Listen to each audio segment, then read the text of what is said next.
Good morning. Hope you had a great weekend, long weekend with Labor Day. Got to see some family and go to church. We're going to pick up where we left off last Thursday and read 1 John chapter 3, verse 11.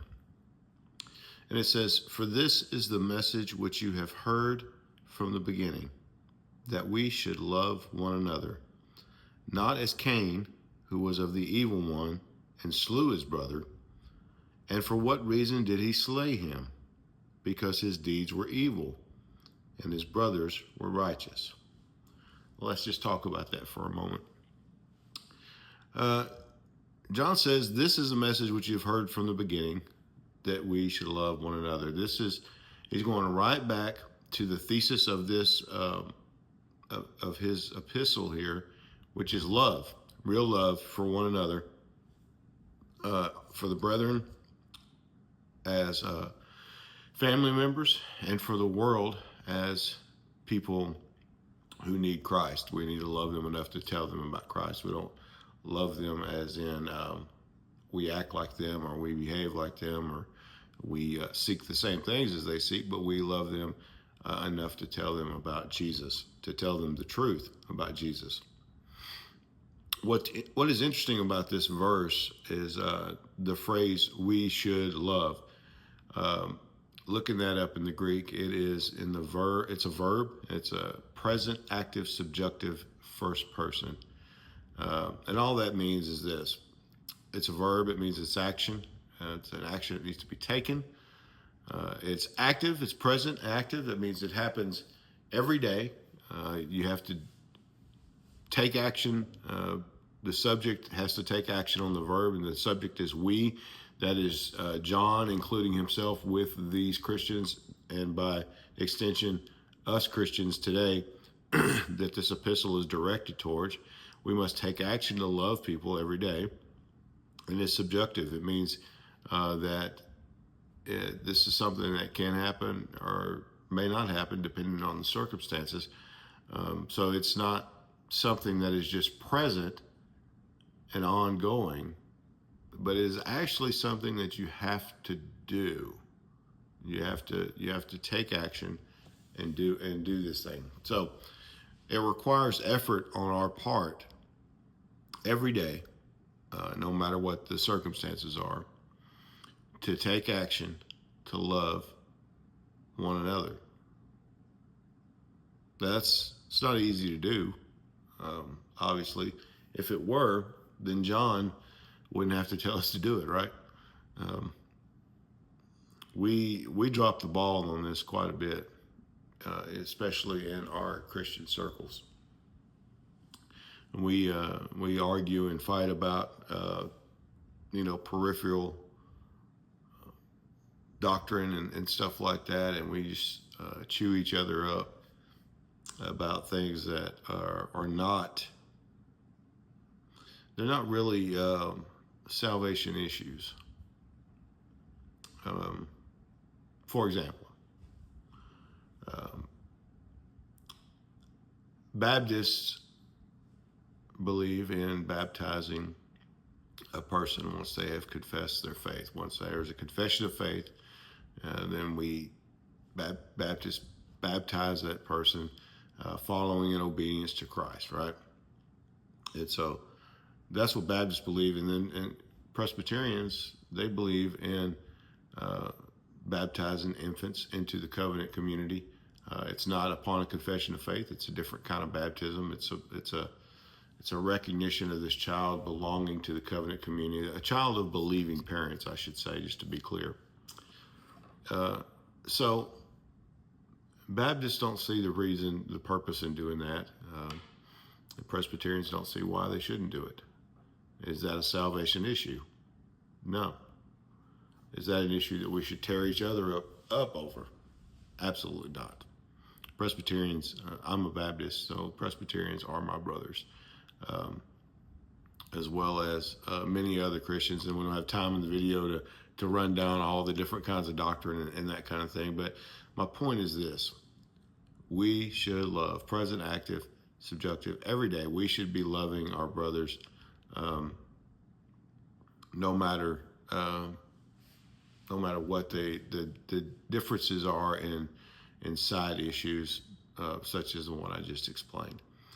Um, for example, I listen to a lot of people debate, and I listen to a lot of different kinds of pastors and preachers and teachers. And I listened to a couple of guys yesterday. One was um, a non, well, one was a Baptist and one was a Presbyterian, and they were talking about this issue of baptism, and they were just having a civil conversation. It was obvious that to anybody watching that they loved one another, they were brothers, and so that's really the way we should be when it comes to stuff like that. Okay, so we should love one another, and let's look at the opposite in verse 12. John says, "Not as Cain, who was of the evil one and slew his brother.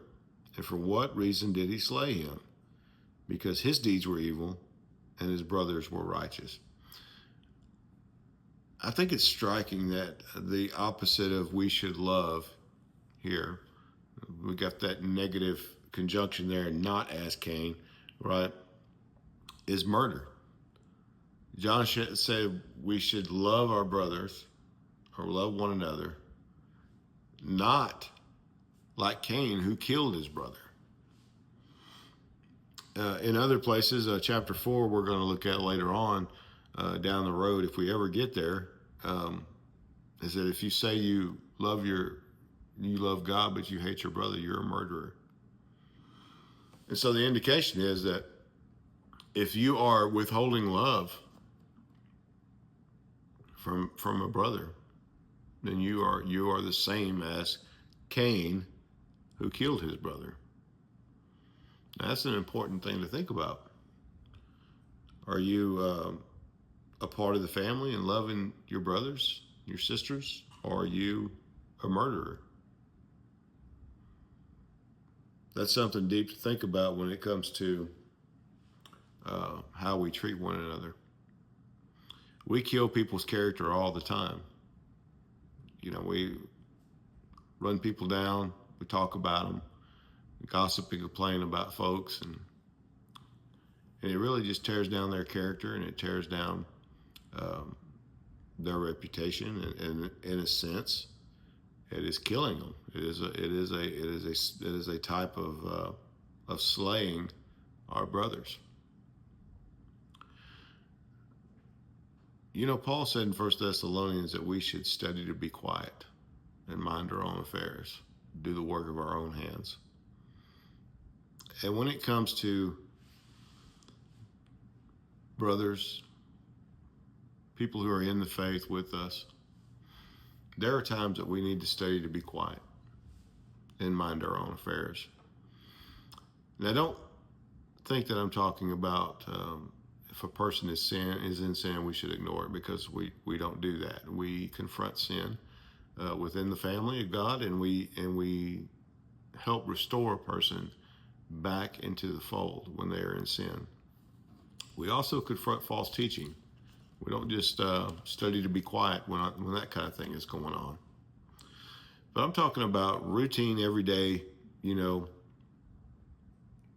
relational things that go on between people. There's some times that we need to study to be quiet and mind our own affairs and just love a person.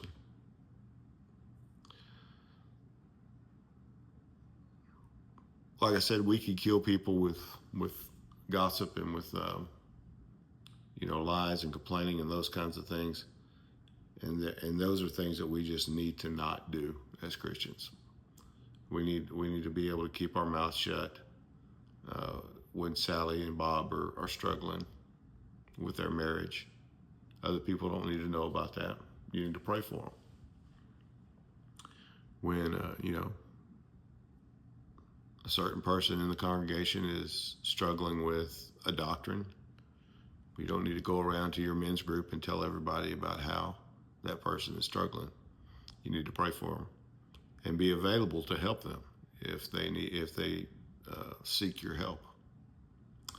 So I'm going to close the video today on that. Again, the main idea here is to love one another presently, actively take action to love one another. And so if you have comments or prayer requests, please put those down in the comment section below, and I will add you to my prayer list. Also, will engage in conversation if it's appropriate. I'm not going to get on here and fight with people and stuff like that, but I would love to hear from you. If you're enjoying these videos, please share them with people that you think they might help. Like, subscribe, hit the notification button, all that kind of good stuff. And I hope that you have a fantastic Tuesday. Don't forget to love on one another and live out your faith. Have a great day.